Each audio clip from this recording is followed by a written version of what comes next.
Hello and welcome back to my channel. My name is Jenna Lee and I am so happy you are here. Welcome to a week of what we are eating. We love to be at home. We homeschool and I work from home. And so we eat a lot of meals at home. Most of which are made from scratch. And I do my best to use good whole foods. And thanks to Thrive Market, it's a lot easier to source those foods, and I'll tell you more about them in a minute. I'm going to be sharing with you a couple pretty easy, quick farm breakfasts, and the rest are going to be main dishes that you could have during lunch or dinner.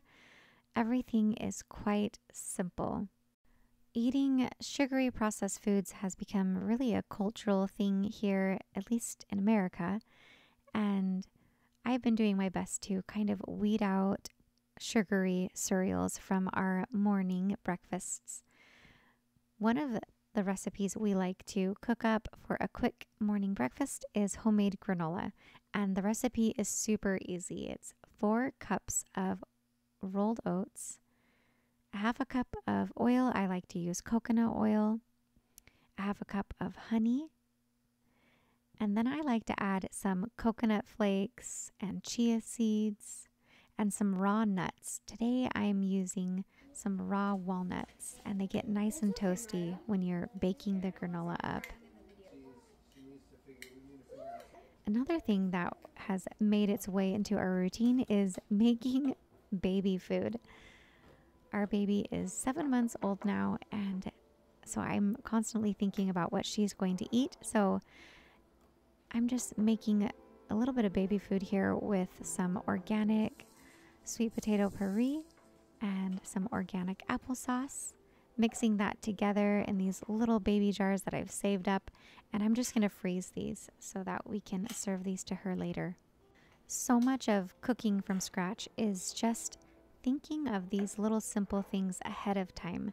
They're not hard to do. It's not hard to open a can of organic sweet potato puree and put it into a jar, but it just takes the thought and thinking ahead, planning a little bit of ahead, like pulling meat out of the freezer or grinding up some wheat, and that makes cooking from scratch so much easier in the future. So now that little Evie has had her breakfast, it's time to pull out the granola. I've baked it in the oven at 350 degrees for just a little under 20 minutes. I just watch it until it gets nice and golden, and I take that out. I also like to give it a little stir halfway in between there. So just keep an eye on it. Make sure that the edges don't get too crispy.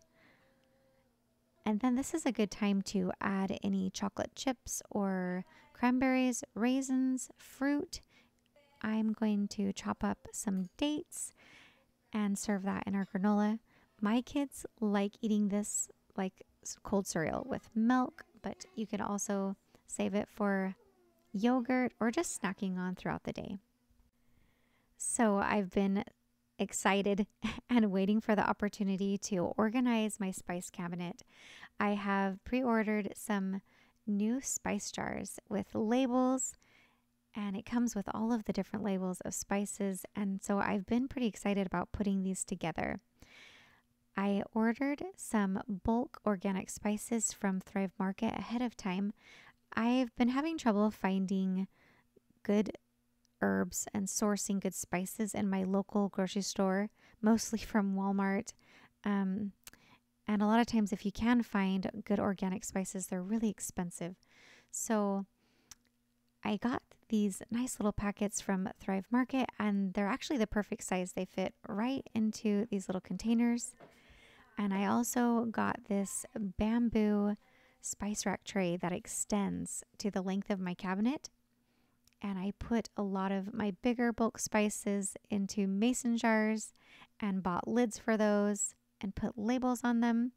And now I just feel a whole lot better. I feel like this working kitchen deserved some good organization. I want to take a minute to tell you about all the fantastic ingredients that I'm using in today's video. They are from Thrive Market. Thrive Market is a membership-based online grocery store that specializes in organic and natural foods. I absolutely love the convenience of the shopping experience with Thrive Market. What's special about Thrive Market is their streamlined grocery shopping experience. You can actually put in your preferences, whether you're vegan, vegetarian, gluten-free, dairy-free, whatever it may be, just looking for organic products. You can put in your preferences in the search bar, and it will only show you the products that you're actually looking for.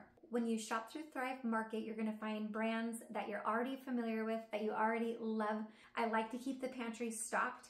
One of my main goals this year was to buy cleaner products for my family though. I live far away from the city. It's very inconvenient to go find a natural grocery store. I was able to get dried beans, tomatoes, all of the tomato things, tomato sauce, crushed tomatoes.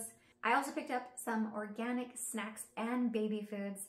Evelyn is really into baby foods right now, so that's something that I'm constantly thinking about. Oh yeah, I need to make some food for Evelyn. So I was excited to find that they have a bunch of bulk spices as well. So this is how I'm filling up my bulk pantry this time of year. You're gonna wanna follow my link, which is down in the description box below, to get 30% off your first order, plus a free gift valued at $60.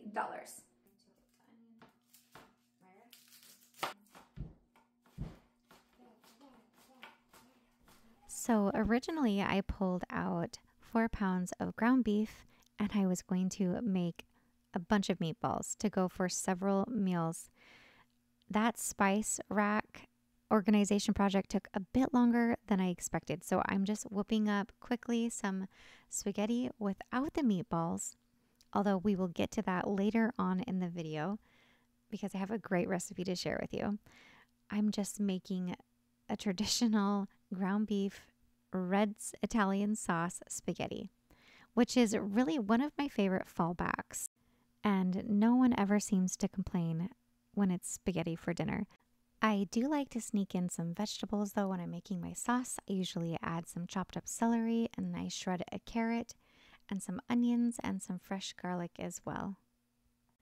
I'm using 1 can of crushed tomatoes and another can of tomato sauce. I always add a little bit of sugar and salt and just season that to taste with some Italian seasoning as well. And then I also like to add a little bit of balsamic vinegar just to enrich the flavor.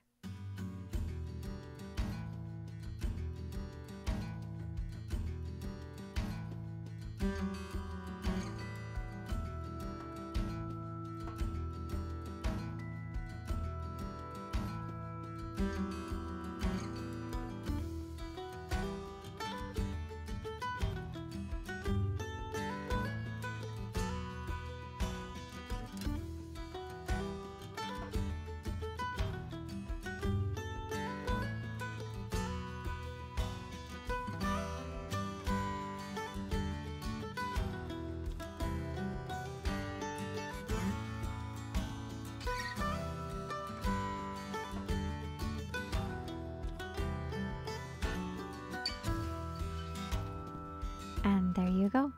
Fast food from scratch has never been better. A little bit of pasta, a green salad, and nobody's complaining. It's delicious.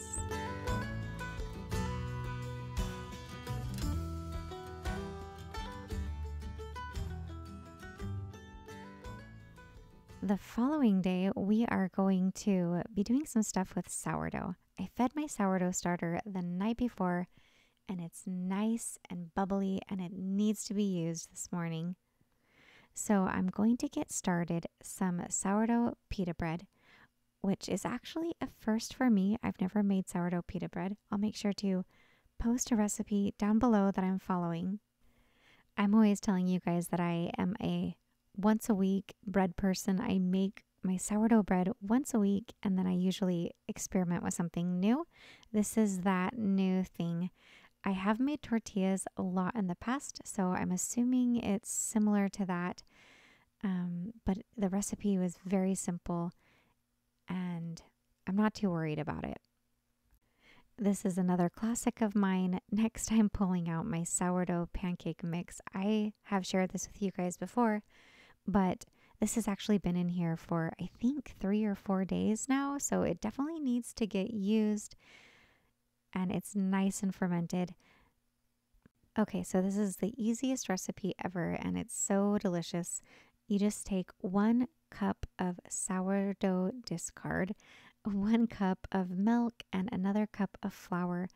Mix that all together, put it in the fridge until you are ready to use it. And then when you're ready to use it, you add the rest of the ingredients, and it's about 1/4 cup of oil, an egg, some honey, salt, maybe a little bit of vanilla extract or cinnamon, 2 teaspoons of baking powder, and about 1/4 teaspoon of baking soda. I'll make sure to put all of that recipe down below. But this morning I was a little bit short on time. We need to get to our homeschool studies, and I didn't want to stand over the stove flipping pancakes. So I'm just going to pour all of this pancake batter into a 9x13 pan and sprinkle it with blueberries, and it'll be ready to go.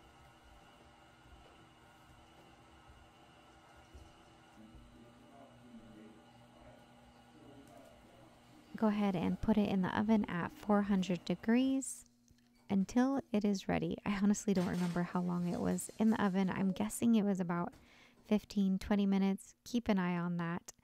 And I have actually stopped buying syrup from the store altogether. I like to buy the real maple syrup, and if I don't have that, then I make it myself.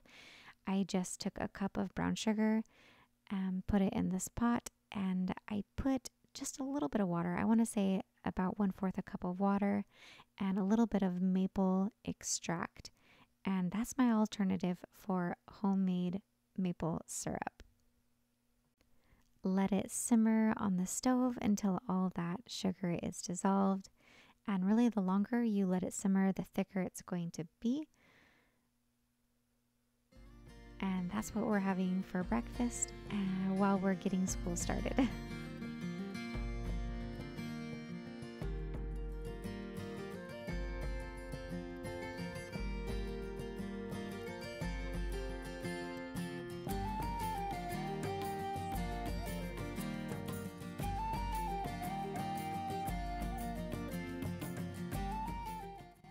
Okay, this is where I'm warning you guys. I'm getting a little funky with my experimental sourdough today.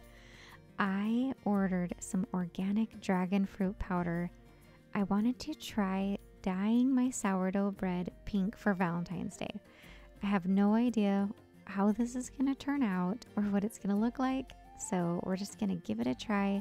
I'm making my normal artisan sourdough loaves, and I'm adding 2 heaping tablespoons of dragon fruit powder.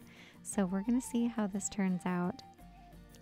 But this is just my way of keeping it fun in the kitchen, making it exciting.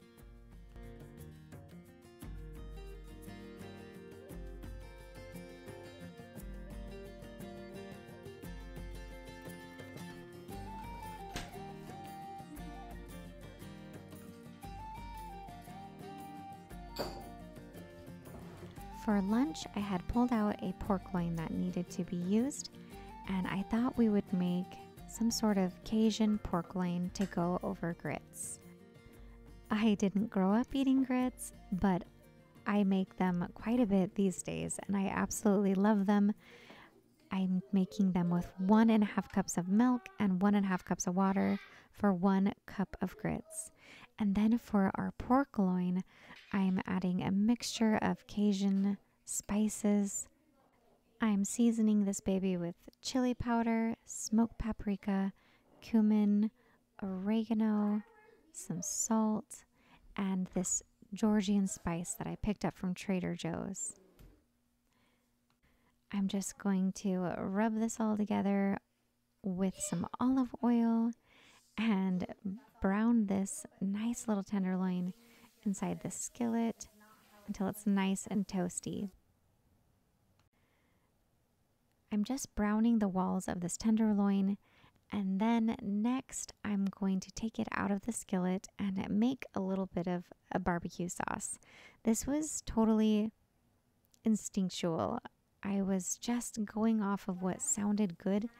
In my mind, I had pictured this kind of chunky barbecue sauce. So I started out by sauteing an onion, and then I'm adding a can of fire roasted diced tomatoes, some Worcestershire sauce, and some honey, a little bit of brown sugar. I'm adding a little bit of chili powder and some salt, and tasting it here and there, seeing if it needs any of those. When it comes to barbecue sauce, I always remember the basics: tomato, sugar, a little bit of vinegar for acidity, and some Worcestershire sauce. And I put the tenderloin back into this sauce and I baked it at 350 degrees until the tenderloin was just, well, tender. And I'm going to chop it up and serve it over these grits that are just ready. And I'm telling you guys, this was one of the best things I think I've ever made. And if I ever start a restaurant called the Pioneer Home or whatever, this is going to be on the menu. It was so delicious.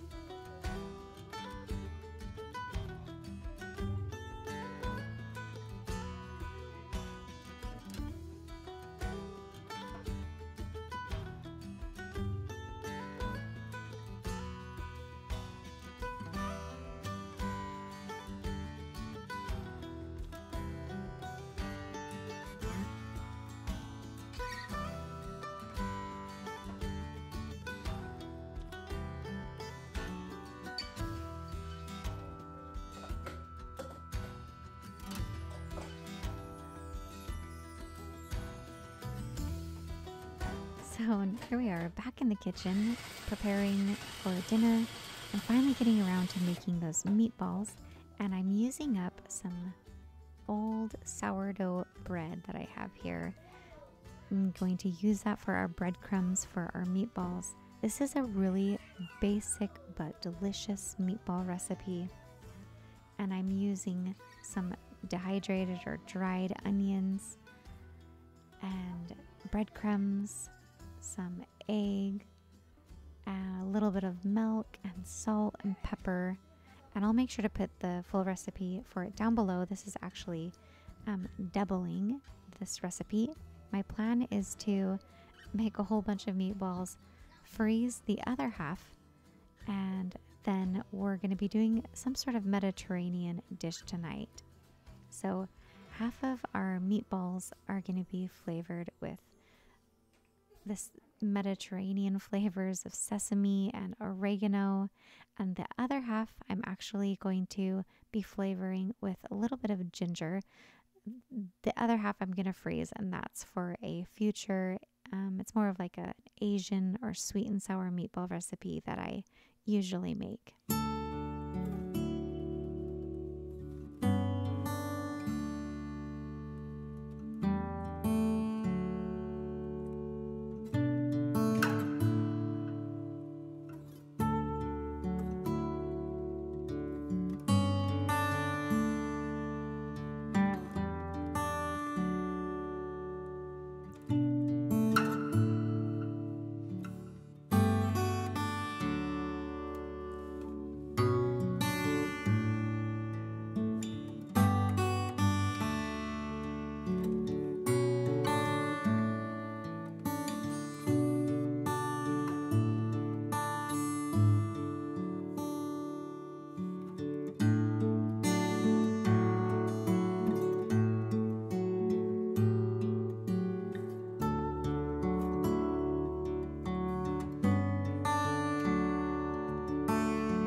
Baked up all of my meatballs at 400 degrees until they were done. About 20-25 minutes, I would say.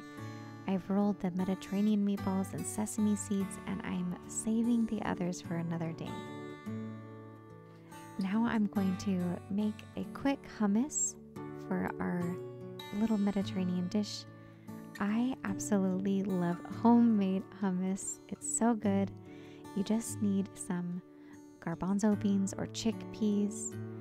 I'm using some that are already made up in the can, a little bit of tahini, some lemon juice, some cumin, a little bit of chili powder, and salt, and blend that all together. It's quite simple. You really can add any other seasonings that you want, herbs. Oh, and I also added a raw garlic clove as well. But this is going to be so good with our little pita breads that we're making. And I'm just going to add some olives on top with a little bit more olive oil. I'll make sure to pin the recipe down below in the description box as well. And instead of doing a tzatziki sauce, I am going to cheat a little bit and just use this little packet. This is a ranch packet. It's all organic. No additives are in this. And you probably could make this as well from scratch. But I'm just going to throw this together. It just has some onion, garlic, salt, dill weed, chives, some parsley, and it calls for 2 cups of sour cream. And then I'm just going to chop some lettuce and make a little salad with cucumber and tomato and a bell pepper. And we're going to add this to our dish. It's going to be really delicious and healthy and just something a little bit different. I love all sorts of foods from around the world, and it's fun to just try something new. And this is actually one of Jared's favorite cuisines. I don't make Mediterranean food very often. I know this is probably not super authentic, but this is my twist on a Mediterranean night.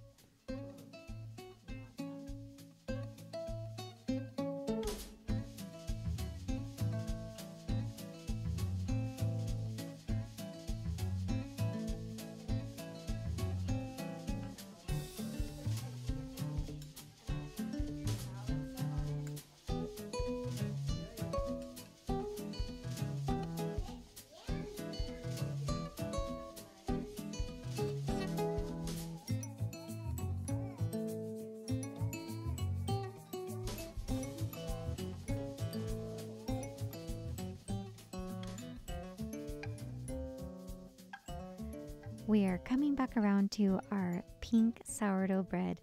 It sat on the counter yesterday for its bulk fermentation, and then I shaped it, put it in its little baskets, and put it in the fridge overnight. And now I'm just barely getting around to it. I set it out on the counter so that I could warm up a little bit. I've got my oven going at 500 degrees, and now I'm going to score the bread. I wanted to try out this different scoring technique and put a little bit of hearts in here for our Valentine's bread. My bread was losing its shape a little bit, and I was wondering how it was going to turn out, but honestly, this whole pink loaf is a experiment from the beginning, so we'll see how these loaves turn out. But I sure enjoy the artistic side of scoring bread. It's always fun to try something new. So now I'm going to put these in the oven at 500 degrees for 20 minutes, then take the lids off and turn them back down to 435 degrees for another 20 minutes. And then I will show you how they turned out. While I'm waiting on the bread in the oven, I'm going to get some lunch started. I have some leftover sourdough breadcrumbs, and so I'm going to make a little bit of chicken tenders. We are just going to make a little egg wash, dip those chicken tenders in some egg wash, and then dredge them through our breadcrumbs and just make our very own homemade little breaded chicken tenders. This is something that my children absolutely love when I make, and just go on and on about it. They feel like they're eating in a little restaurant.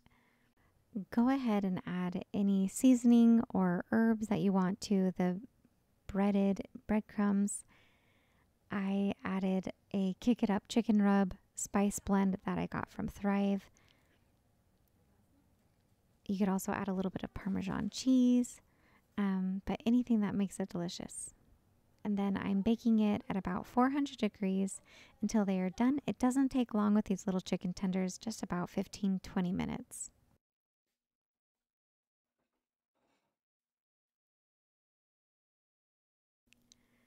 I have been anticipating this moment. It is time for the pink bread reveal to see if that dragon fruit powder really did its job. I liked how the scoring turned out on this one. It was really cute. But to my dismay, the pink did not really come through. And I was so disappointed. If you have any hints on a natural food coloring that you bake with, would you put it down in the comments below?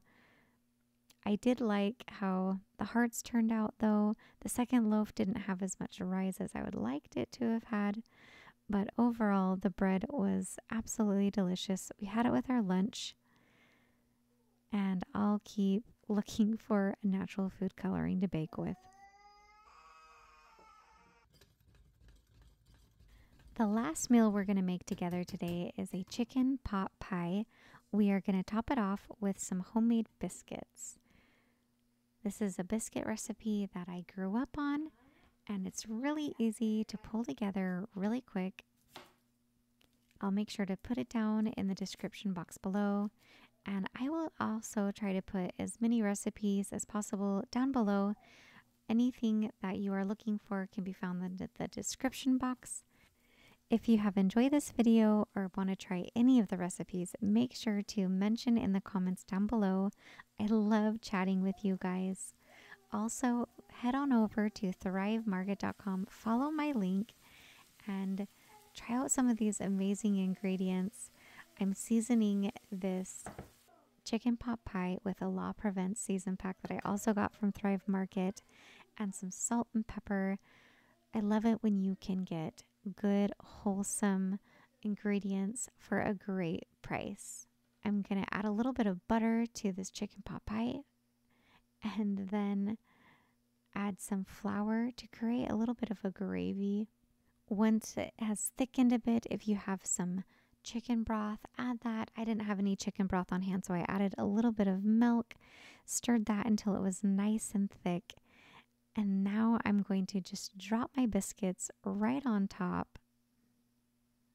I'm going to shred a little bit of cheese over the top and bake it in the oven at 350 degrees until those biscuits are done and nice and toasty. And I just want to say thanks for joining me here today, and I'll catch you next week for another video. Love you lots.